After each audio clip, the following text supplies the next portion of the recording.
Yeah.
Um, okay, recording on.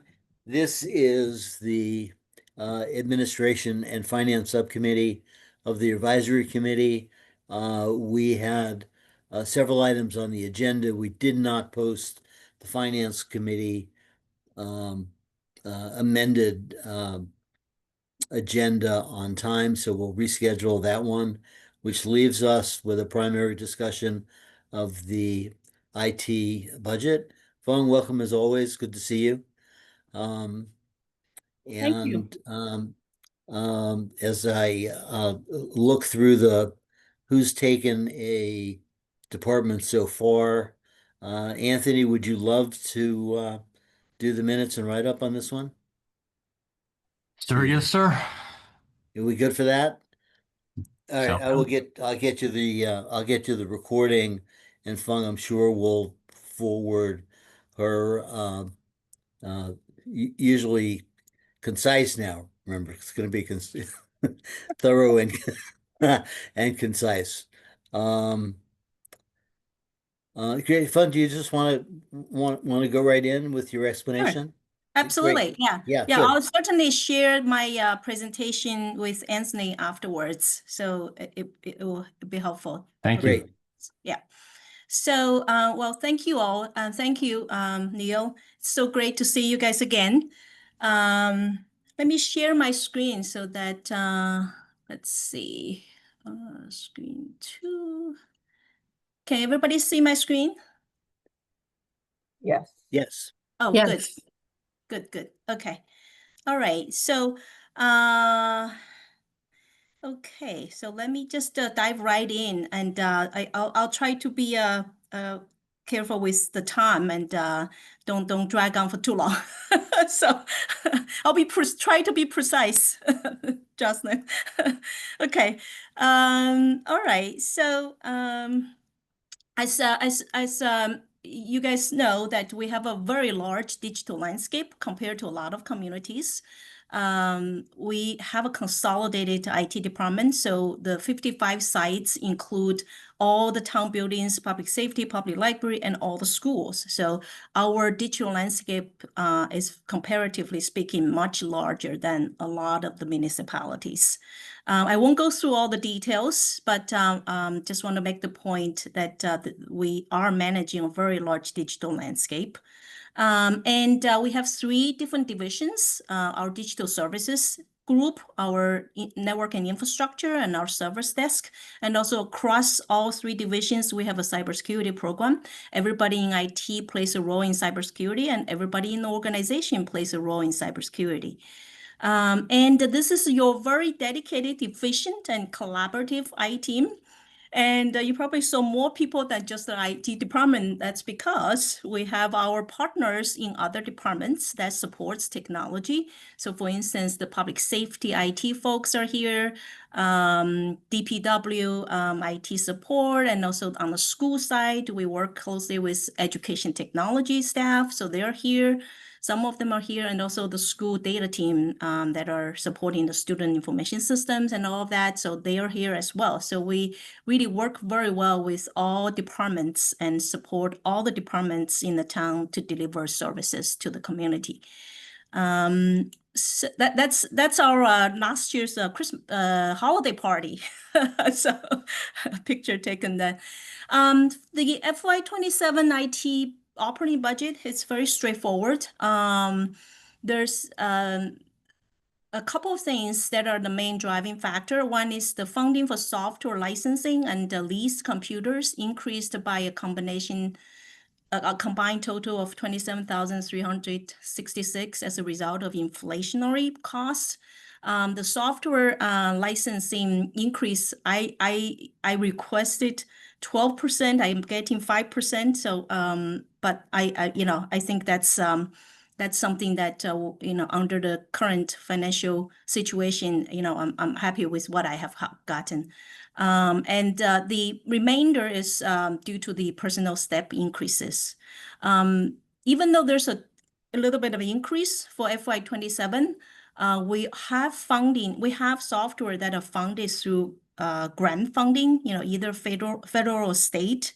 So we do need to be cautious of those. The 85K funded by the Commonwealth, that's the cybersecurity training platform. That's for both town schools.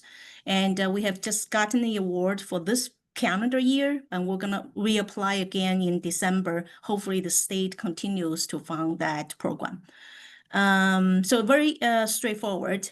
And then I want to just dive in and tell you a little bit about some of the highlights. I won't go through what's in the budget book of all the things we have accomplished. I'm sure you can read that at your leisure. I won't bore you with all the things that we've accomplished, but I want to just highlight a few things. Cybersecurity is very important to all of us. So I want to tell you that we continue to stay at the grade A level. We use what's called a security scorecard platform to contiguously monitor ourselves. And we also use this to vet vendors as well. So this platform basically contiguously looking at our outside facing cyber posture and see, detect any vulnerabilities. And then if we see that, we address that right away. So for instance, this report card, I ran it on February 10th, and I ran it today for the department heads meeting, and we have gone from 94 to 96. That's because there was a software, newly discovered software vulnerability that comes out all the time. You guys probably know, you have to patch systems constantly. And that was detected, and we fixed it. And then after we scanning the system, they increased our score. So it's really contiguously looking at our system. What also it means is that this is the never-ending process. We can never claim victory. There's no victory to be claimed. We constantly have to be looking at our system, be vigilant, and then just make sure we patch everything, we address any vulnerability that comes out. So that's on the cybersecurity scorecard. And if you look at the chart that shows the government industry standards, so we're doing fairly well. We're doing very well, actually. Okay. And we follow what's called the National Institute of Standard and Technology Cybersecurity Framework. And last year it has been upgraded to 2.0, which included, they took out the govern piece of it and really emphasized the governance of cybersecurity. So we continue to follow all of this. And I used to be able to show you a chart that shows our progress of our sort of cybersecurity maturity.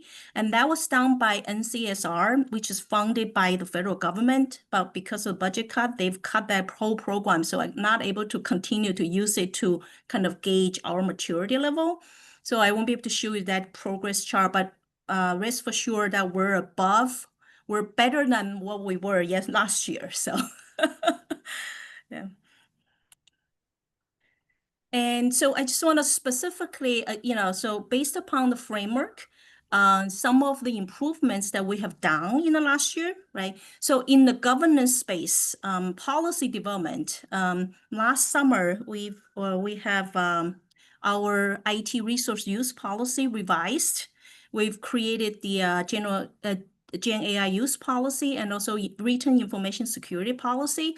Those three policies went through all the reviews by HR board, by the town administrator's office, by town council, and others. And then it was adopted by the select board. So those three policies are on the town's website under IT policies.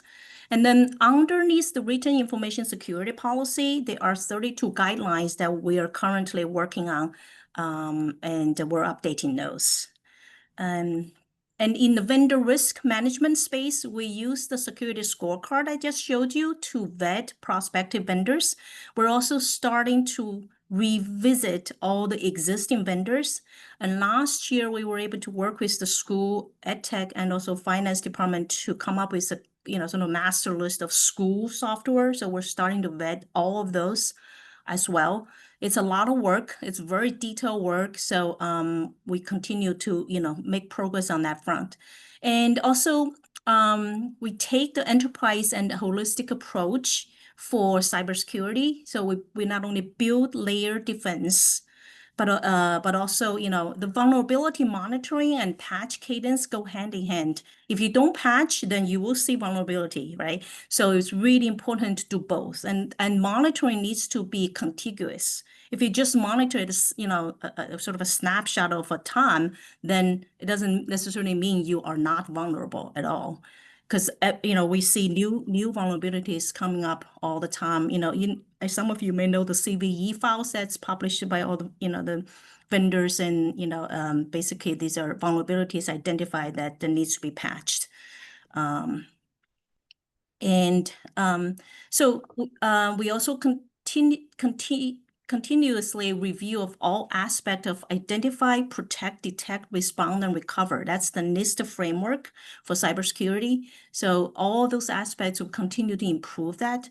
But we can build, there are organizations that are much larger, much better funded by us, and they have data breaches. It's because you can invest all the money you can to sort of build the defense, build the walls, build layers of walls. But if your authorized user gave away the key, then all bets are off. So cybersecurity training is so important because people are the ones who have the keys, and we need to make sure those people they're aware of the vulnerabilities and they're aware of everything that's going on. So we continue to do the annual cybersecurity training. We started last year to do the new hire training as well.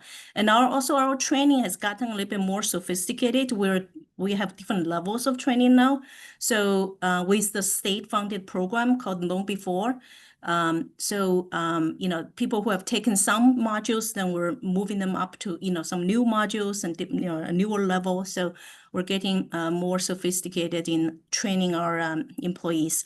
And we also use the platform to do phishing campaign, which means that we send out fake fish, and then let's see what the users' awareness level is, and then we follow up with training if someone fell for the fish. So it's really just to increase the awareness for our users.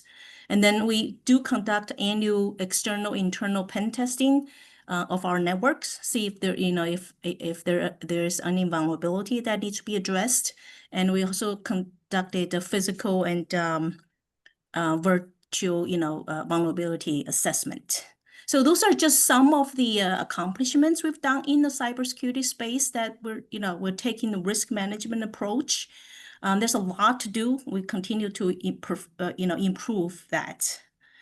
I'm not going to go through all the accomplishments in the network and infrastructure area, but you can see some of these that's outlined, and we continue to maintain a very high level uptime, so 99.97%. Only. May I interrupt? Would you Oh, like sure. Yeah. questions in the moment, or do you prefer to wait until the end of your presentation? Whatever's best for you. Either way works for me. So it's a small group, so feel free to ask a question. Yeah. So I had a question about cybersecurity. I have two questions. And the first one is, does your cybersecurity analyst interface with the fellow or the woman in the police department who is connected to the FBI cybersecurity outfit? So my security team does that, not specifically the cybersecurity analyst. So in IT, so the cybersecurity team is comprised of the full-time cybersecurity analyst and also IT operations director, IT network and infrastructure, and then other staff that are in those teams. So even though she has not had direct contact with her, because we haven't had any really incidents. But we are very much aware of the FBI liaison. We've worked with them before. So we always go through the police IT folks and also the chief. And then if there's anything that comes up. So we definitely work, collaboratively with them. I asked that question because someone at a recent hearing, I've forgotten which one, didn't really know what to do if they were faced with a cybersecurity threat. So I just sent them the link to the FBI outfit, but it seems to me they should go to you first. Or is this a resident of personal nature, or honestly, it's flown from my head. I think it may have been a resident. I just don't remember. But that brings me to my next question. Because we were talking to Lincoln, I think it was yesterday, a couple of days ago, and I received an invoice, and my daughter both received invoices from the town for what was titled motor vehicle. It didn't say excise tax; it was motor vehicle. Neither one of us has subscribed to the online invoicing, so I'd never seen it before. It just came to us blindly, so it there were a couple of red flags. One might have been, I can't remember what there were two red flags. I don't remember what they were. But anyway, Lincoln just hasn't gotten back to me about that. Have you heard anything about an invoice issue? I sent him a copy, and I've reached out to him a couple of times since, and he hasn't responded to me. And I'm curious to know about whether it's something we should be concerned about, or you should be concerned about. We haven't, but there are always, there are a lot of phishing email out there, right? So we have had folks, if they suspect it's a phishing email, they send to IT, and we can take a look and we can see what we can advise them. So feel free to forward anything to. I'll send it to you. Yeah, I'll do that. Yeah, and I'll follow. I'll follow up with Lincoln. I'm sure he's, right now it's very busy time. I know. I'm aware. I'm completely aware of that. But if it's, if it's something that, and it's probably perfectly fine. It just was curious to me, and Yeah, feel free hopefully to other people. forward to us and we can look at it. Sometimes because it's a private email, it's sent directly to a private address. We may not be able to do, we cannot do anything about it, but we can see, you know, we can provide some advice to you. Or if it affects our environment, if it comes into the brooklinema.gov environment, we can block certain things. So for instance, a very good example is there's a resident sent email today to the Alert Brookline account saying she got an email from school-sponsored something.com, you know, some email that looks very suspicious. So she forwarded to that email address, and my staff looked at it and provided some advice. So we're happy to do that. Okay, I mean, one of the red flags has come to me. It was that it used the letterhead. It used the letterhead with the old Muddy River logo on it. Oh, okay. Yeah, there's a lot of impersonation email. So I'm glad you're looking at the red flags. So you want to see the name and the actual email address, do they really match, right? And there's a lot of other red flags. I Yeah. can send you guys, No, that's okay. Okay. I haven't heard from Lincoln, so I was wondering if you are familiar with it, but I'll send it to you as well. Not to my knowledge. Yeah, we'll take a look. Yep. Okay, great. Yep. Okay. All right. So so there's a lot of network and infrastructure improvements that we have done. So I'm just gonna skip over those and feel free to take a look. And also there's more detail we provided more details in the budget book. So if you're interested, you can take a look at those. I also want to talk about our digital services. I'm very happy to share with you that we received 2026 Massachusetts Municipal Association MMA Municipal Website Award. So that's really a collaborative effort from the web developer, our web developer James Pouliot and IT staff, and also the town administrator's office, the communications director, and all the editors, really, all the editors from each department that are the ones who update the content. So it's really, and also the rebranding project Melissa's office have done, that helped a lot. So we were very happy to receive this award. We all went to MMA and got the award and all of that. So that was sort of a acknowledgement of the efforts that everybody put in. So my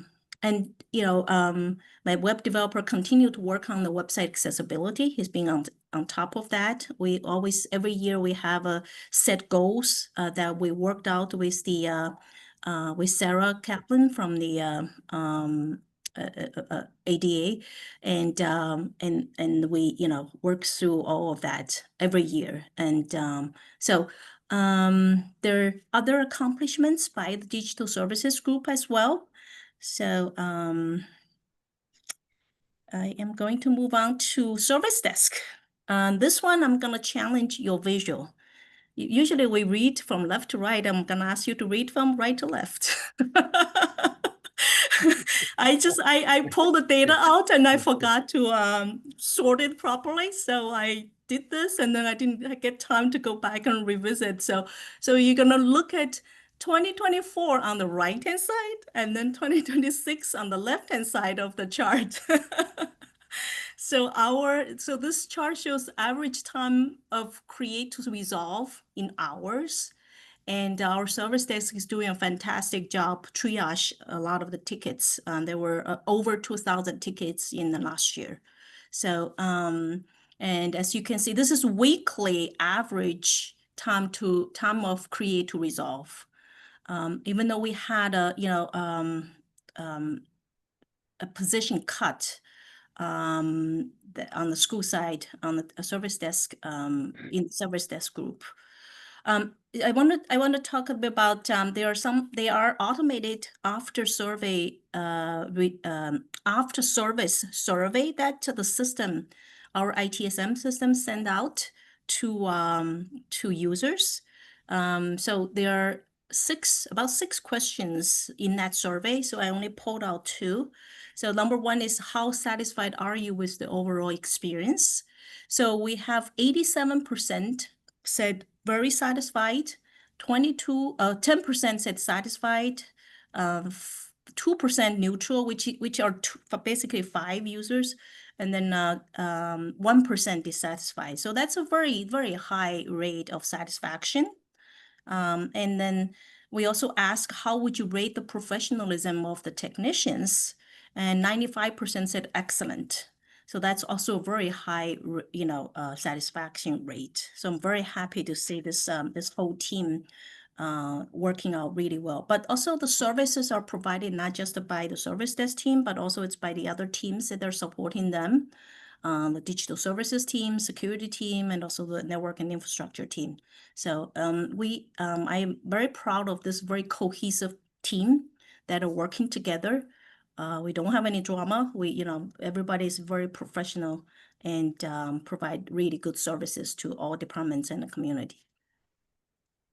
Well, what causes the trend, the downward trend? So Which there are, continues, so from a mid 2024 peak to just a sort of steady decline. Is it just a more efficient department?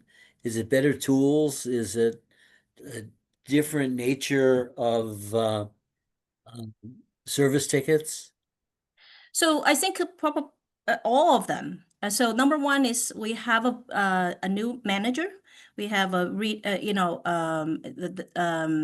have some new staff that we've hired in the past few years. So the whole service desk team is stronger. We also have it's because of better sort of preventative measures. Upgrading because of, thanks to you guys and the town administrator's office, we've had ARPA fund that we were able to upgrade some of our infrastructure. So with upgrading infrastructure, it comes with fewer tickets. And number 3 is we do have a new system we implemented a couple of years ago for IT service management that really helps a great deal of managing services. And you probably will see spikes. So the spikes are the beginning of the school year. If you look at September, it's always high. September is, the beginning of the school year is a lot of tickets, and also, some certain weeks there are some, but September is a good, time frame. And it's just a lot of the streamlining of our support, tightening up a lot of procedures, and then and also preventative. The investment in our infrastructure is so critical. If we don't invest proactively do that, we will see higher, number of tickets. So I presume you track the number of tickets over the same time and you can create the same graph for the number of tickets. Because if the number of ticket requests is going down, it's easier to get to them than Right, right. yeah. If you can remember for next, don't do it for this year. If we'll try and remember for next year, it might be interesting to see whether you get credit for the reduction in, the department credit for the reduction in the number of tickets also, because it's better training, it's better tools, um, we'd be happy if you got no tickets, right? Yeah, that's a good point. But on the other hand, also we have other support email requests that weren't part of the ticketing system. So we continue to encourage people to actually put in a ticket rather than just call or communicate to a specific staff member. So there's, we're much better now at that, but we'll continue to, let everybody know that use the ticketing system. So you're right. So once we, largely that's all through the ticketing system, then, we definitely can track whether or not tickets are going up or down, right? The number of tickets. So for instance, during COVID, our ticket numbers are so much higher. And now it's normalized. Now every year is pretty similar. It's over 2,000 tickets. 2004, 2005, they're pretty similar. Yeah. Okay. Let me move on to, I want to talk, because AI is, everybody's talking about it. And it's, so I want to just share with you where we are with AI, our AI journey, and what our philosophies are on our approach, right? AI can be exponentially helpful, but also it's a new emerging technology that may not have sufficient guardrails built in yet. So we need to understand the risks. We also need to put in the governance around it, and then we need to evaluate the tools. We need to, define, what really seek fit for purpose tools, right? And so we started a couple of years ago with, trying to understand the risks. Some of the we're assessing, AI usage, just, unsanctioned usage of AI in our environment, and what, cybersecurity challenges that's powered by AI, because, as you guys probably have heard a lot of deep fake. There was a year or so ago, there was a Hong Kong bank that was lost $25 million because of deep fake videos that impersonating their CFO and their coworkers.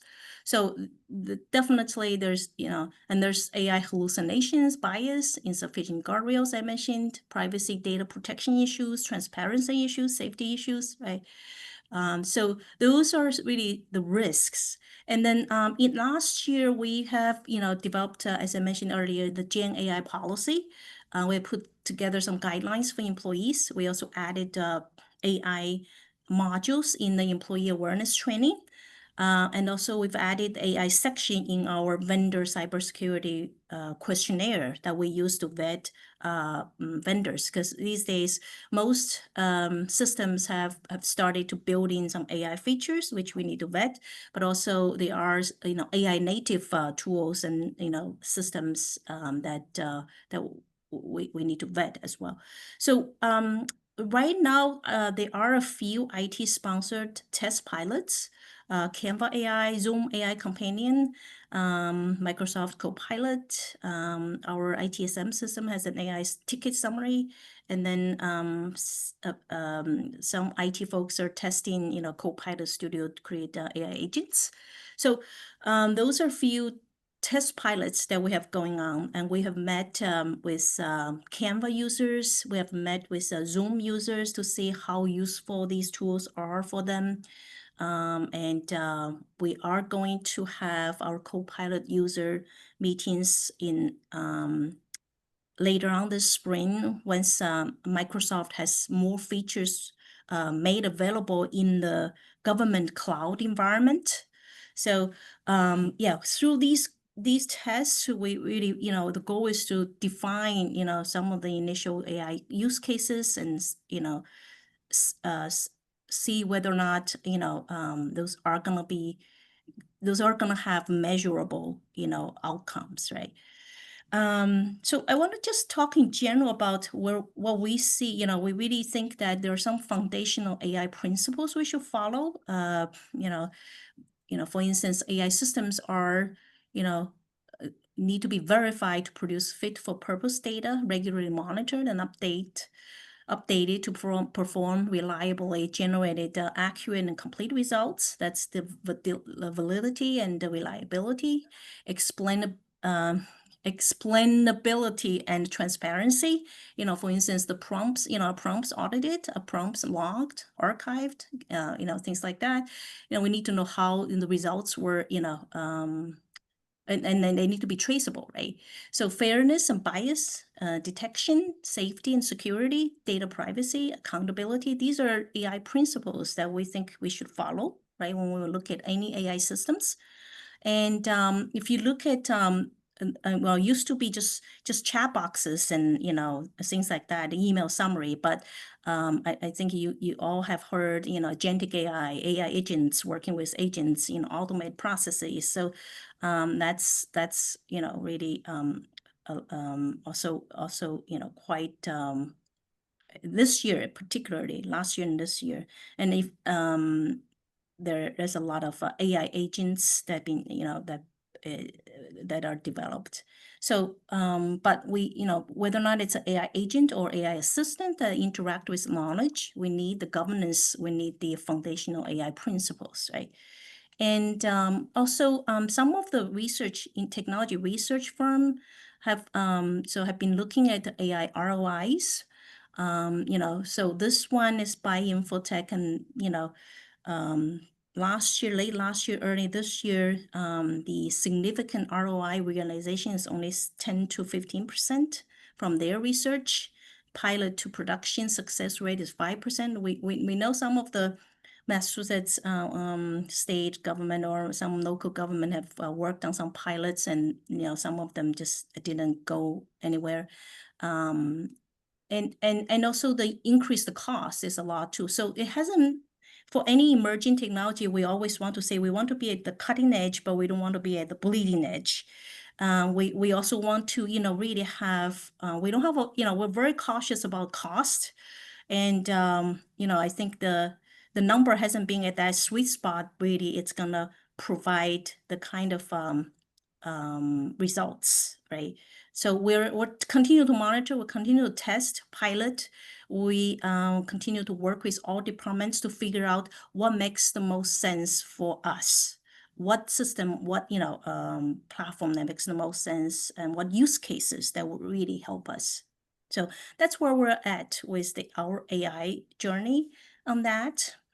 And again, I want to just say we continue to follow our mission. Our mission hasn't changed. Doesn't matter if it's AI, if it's other new technology, our mission hasn't changed. And it is to work collaboratively with all departments to provide innovative, secure, and reliable technology to enhance the delivery of town school services to the community. And those, you know, there are 5 goals, and 5 goals hasn't changed. And it doesn't matter what technology what emerging technology we have. So, and I'm not going to read all the objectives there are in the budget book. Just to, you know, emphasize the top couple, you know, continue to improve the organization's overall cybersecurity posture. That's very important to us. We want to run fast, but we want to run with security built around us. And also we work with the town administrator's office and departments to provide IT assistance to achieve the goals set by the select board. With that said, I'm gonna leave it with you. We have our IT staff meeting every quarterly. I also so this is one of the snapshots of our IT staff meeting. I'll leave you with this picture, and that concludes my presentation. So I'm happy to entertain any questions, additional questions. So let me just note before I forget that there are no members of the public here. We would entertain a public hearing, which we can consider open and closed. Should members of the public wander in, we can be casual about entertaining them. But you know, for the record, we have offered the public hearing, and there are no such members. The questions? Harry? Sure. I'll just go from the top down. I notice in, I guess, workloads, perhaps under infrastructure, which is great that we keep up on that you've swapped out a lot of switches. I'm just sort of curious, sort of how much time you tend to get out of those things, like 3 years, 13 years. I'm just sort of trying to get a sense of order of magnitude, how often you really have to go through and swap those out. Yeah, that's a great question, Harry. Manufacturer recommended usually it's 5 to 7 years. Okay. We have been very delayed on replacing them, especially on the school side. We also have been trying to be cost effective, you know, sort of be cautious of the cost. Also, it's a necessity. We don't have, so we have been replacing with refurbished switches. So the cost is a lot less than, you know, buy a new Cisco switch. So Yeah. yeah. Okay. So All right. yeah, that's. And for cloud storage, who's our cloud storage vendor? So cloud storage, so we have so we have a hybrid environment. I'm glad you bring that up. So we use Office 365 for the town. So that will be, you know, Microsoft. And then on the school side is Google. And we also have a lot of applications that are SaaS. So, you know, they are in the cloud, in their, Yeah. you know, whatever the vendor uses, whether or not it's AWS or Azure or others. Right. And so we largely have file shares on-prem.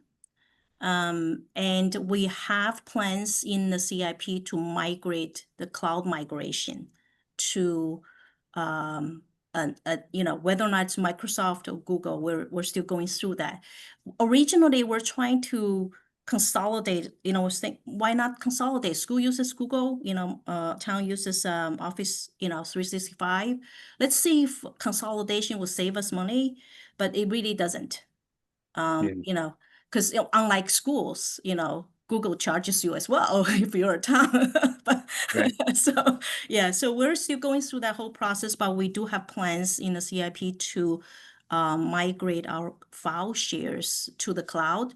But in order to do that, we are very cautious. We're right now our license is a la carte. So let's say our DPW workers, they don't really need to use OneDrive. So we don't need to buy OneDrive. We don't need Yeah. to buy a G3 or G5 license, right? So Right. but, you know, for people like Melissa, you know, they share, you know, they work with a lot of files, so, you know, share a lot of files. So OneDrive is essential to them.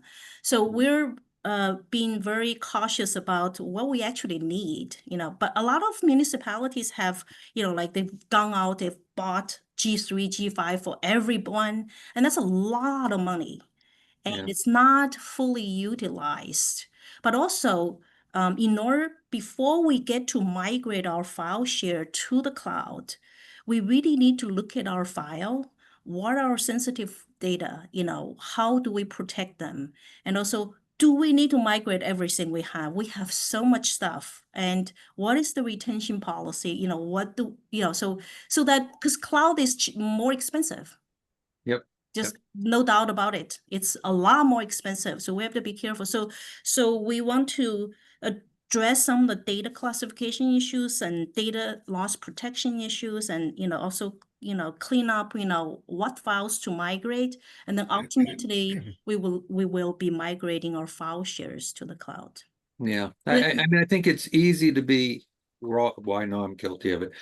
Being sloppy in what you save just because it's easy Yeah. and you don't even think about the cost and it gets expensive fast.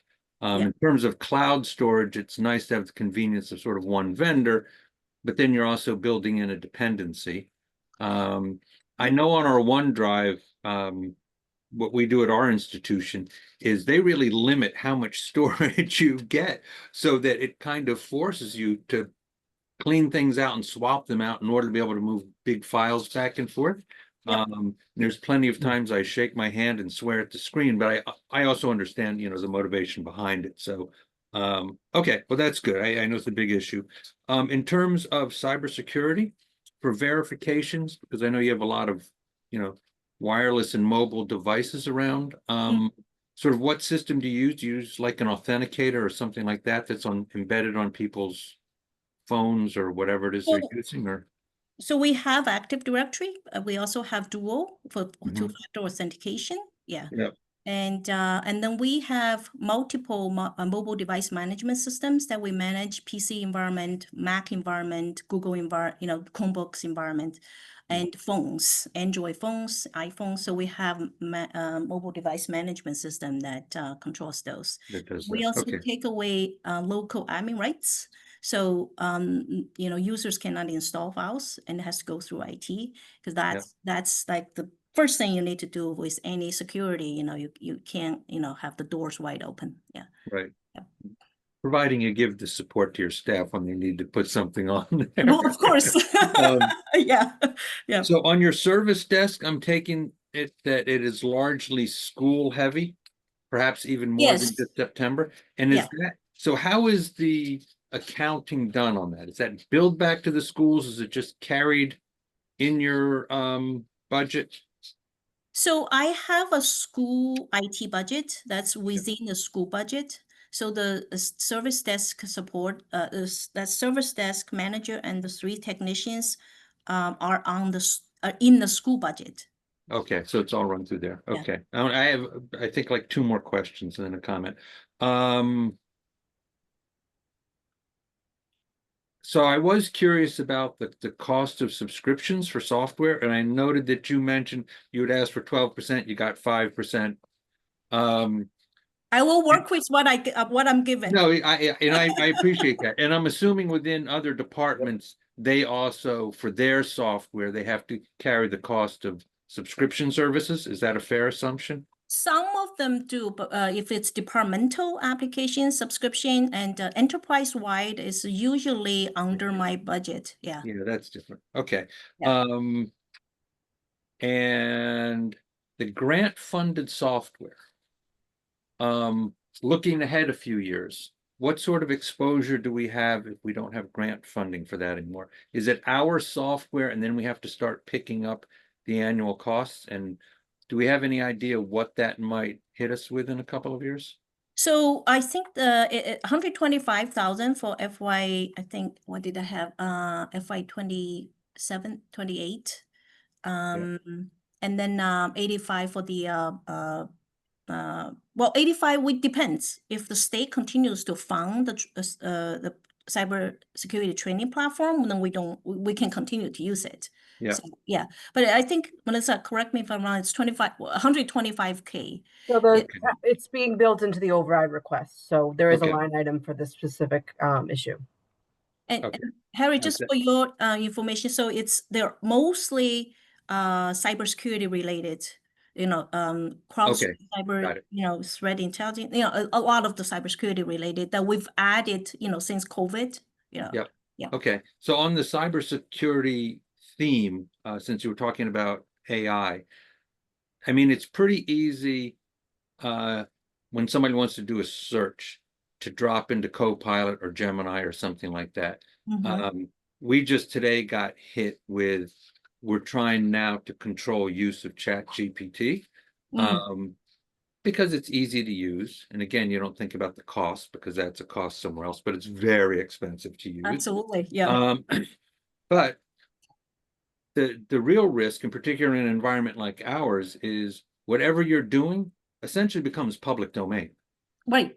Yep. And I don't know how you guard against that. We're dropping into different database sets now that are closed sets. You can use the software, but it's within closed sets. And, I don't know if that's happening sort of on a governmental municipal environment, but you still need to get to the data. And I'm sympathetic to, you trying to manage that. Although I don't know how many things get inadvertently sent up into the public domain that are really supposed to be, kept under wraps, unless somebody was in the legal department doing something on settlement or something like that. Hopefully none. Yeah, well, that's always a hope. But I just want to mention that, so we currently don't have any approved AI tools. So all are, pilots that are going on. So, and for Microsoft Copilot, we don't have web search enabled. So I don't see any, so we are taking very cautious steps.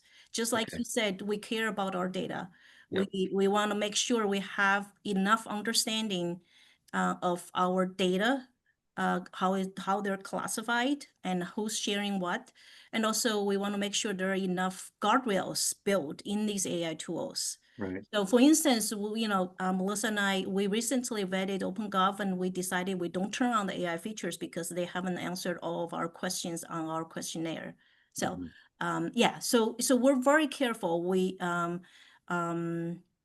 Yeah, that's the Okay. approach we're taking. Okay. Why Well, I talked about the sort of some of the foundational AI principles and the guardrails we want to put in and the test, the pilot work have going on. Maybe the Right. pilot is going on for could go on for a long time. Because Right.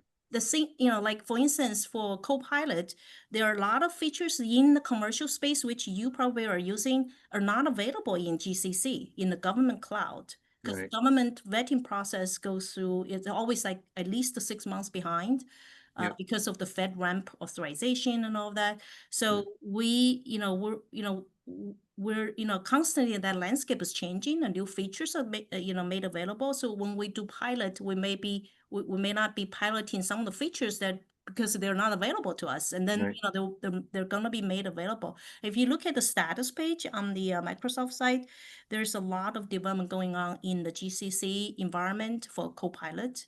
Mhm. So yeah, so we're taking very cautious steps. Okay. And It's always good to be cautious. yeah, They'll develop a bot eventually to answer all the questions on your questionnaire. So let me just leave it with sort of an open-ended piece then. okay. Can you identify in your view now where there are any let's call them structural weak links, and that's, for lack of a better term, I'll call them weak links, either, and this is not just within your department, I'm just saying enterprise-wide, which means the town, because everybody needs to use IT functions, whether that's communications issues, whether it's data flow issues, or whether it's hardware, software issues. Well, structurally, I think because of the software increase every year, and a lot of times it's these days a lot higher than what we used to, used to be 3%, 5%. So I think we're going to continue to see, especially we're going to the cloud with subscription, we're going to continue to see that increase. Mhm. Yeah. So that would And be. how about communication and data flow, say, from enterprise to enterprise within the town, whether it's between town and school departments, whether it's between interactive town departments, finance, anything like that? I don't see that as a structural issue. I mean, there may be some specific tasks, we can sit down and work it through. I don't Okay. see that as a, structural issue unless I'm misunderstanding your question. Well, I don't mean structural like hardware build something. I mean more functional, like the ability to move data just because of a way that we may be using the system and we could be using it a different way better. So let's say, historically, not that long ago, there was difficulty with processing payments over in the schools, but that doesn't necessarily mean that the town knows. They had some other HR issues with people getting paid, but now they're working with HR and there's a communication.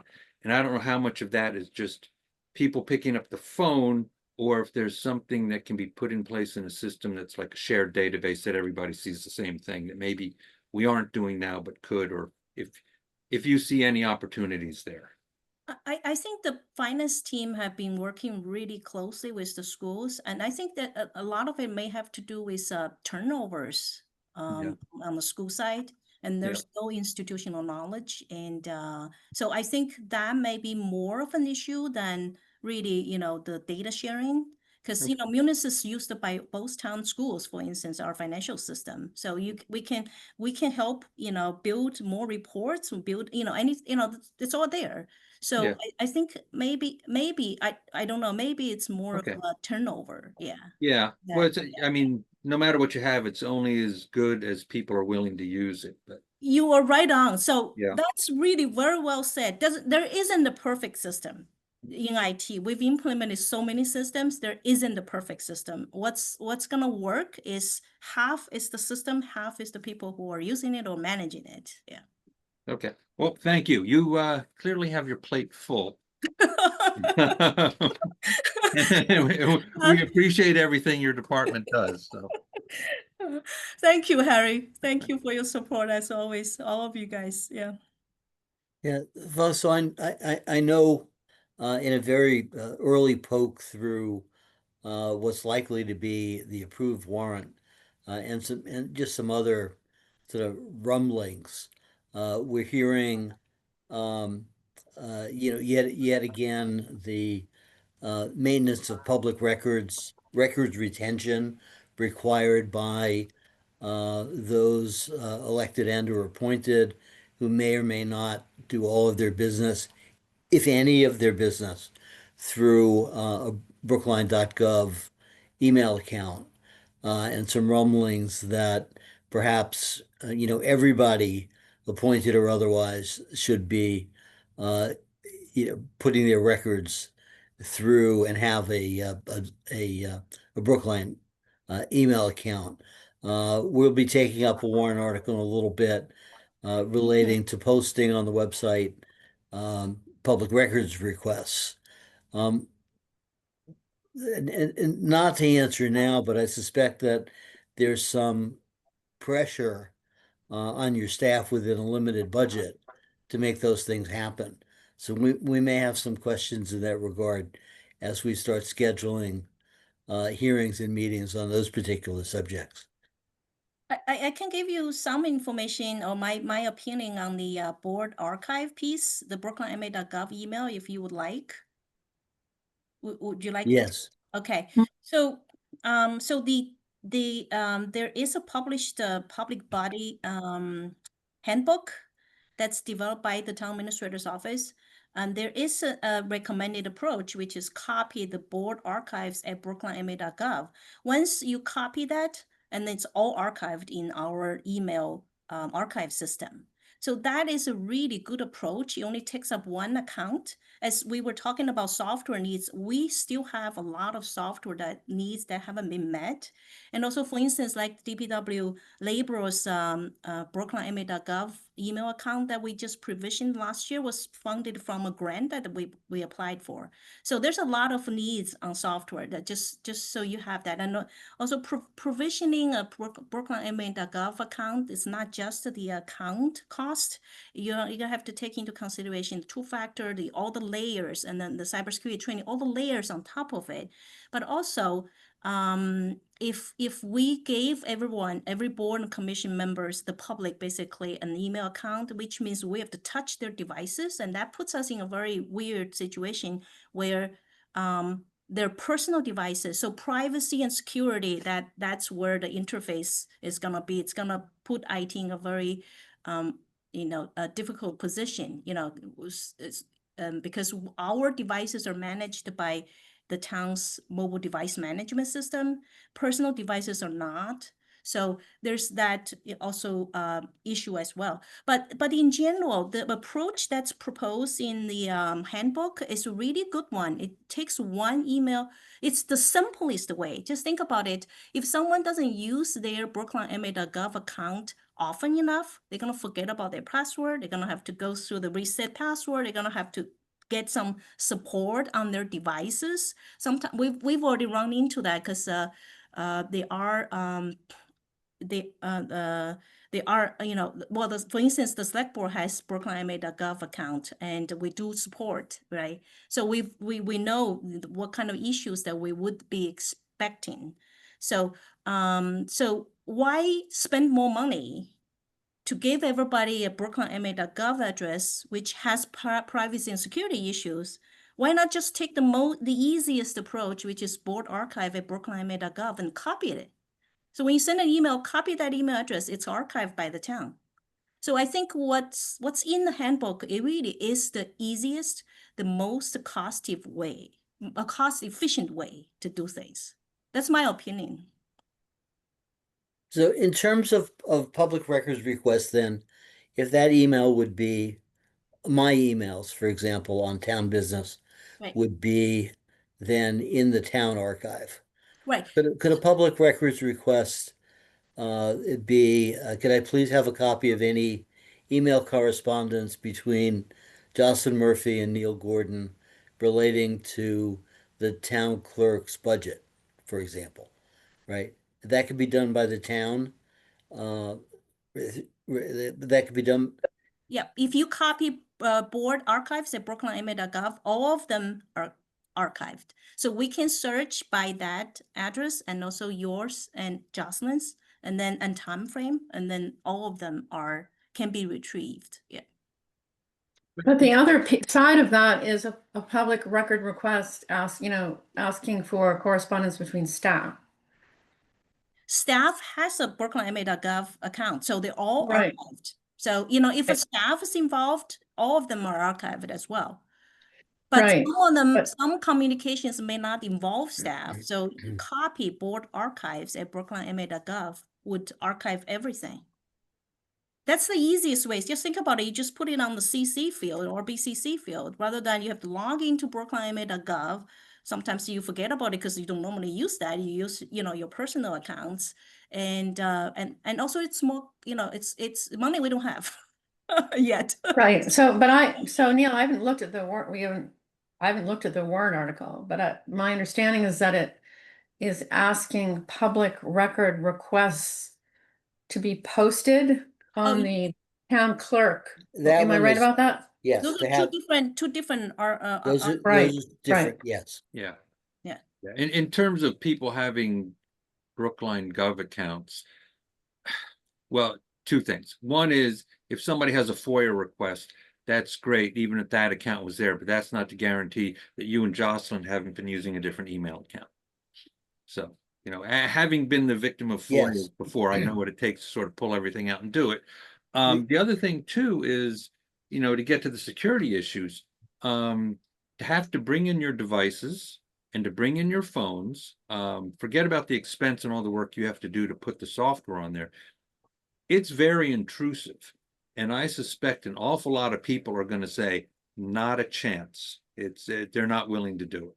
So. Yeah, and also on our end, right? That's a great point, Harry. And also, you know, if you know, if your device is broken, whose fault it is, and how do we define that, right? I mean, you're not gonna do that, but that's just a possibility. Yeah.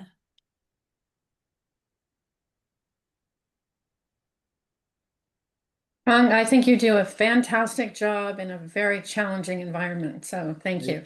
I don't understand how you sleep at night where the expectation is that everything works perfectly, right? You're 0.003 of a percent or something like that. Yeah, our baseline. Failure rate, right? Yeah. And you live in an environment where the expectation is it just works, right? And things can only go wrong.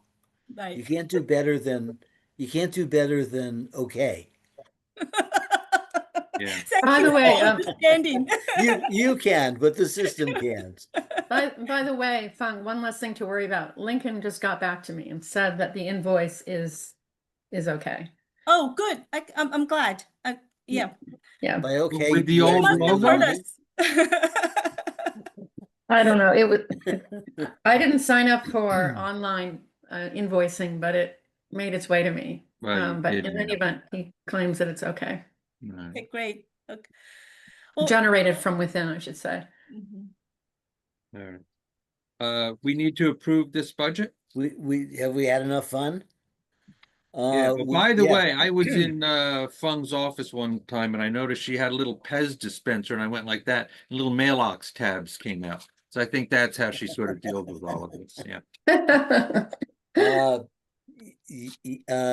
Yes, I will entertain a motion to recommend favorable action on the proposed budget A for move. the IT department.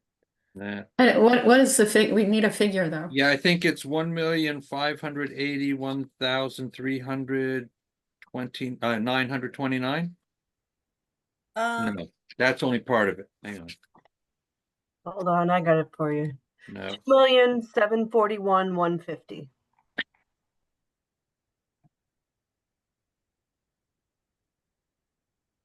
I'll second that motion. So we know what we're voting on?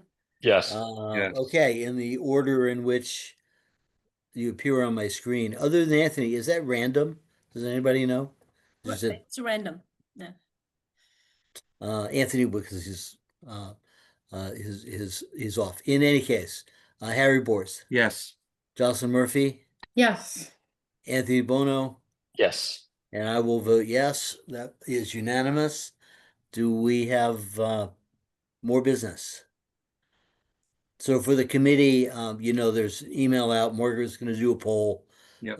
We'll schedule the finance department. I think we can pick up the unpaid bill without a need for an extra meeting, and compensating balances is superbly short. So I think can get Lincoln for one meeting, and one meeting should be able to cover the other two warrant articles, the town clerk and it's the public records Petition. request. Yep. All right, we see how that one goes. Okay. Fung, thank you as always. Thank you, Neil. Thank you, everyone. Good to see Thanks, you. Bye-bye. Fran. Okay, Thank you. bye. And Neil, Thanks. don't forget to send me the link. I sent you the link. That's assuming you even have it. You may not even have it yet. No, the town clerk link. Yeah. Yeah, I sent you that.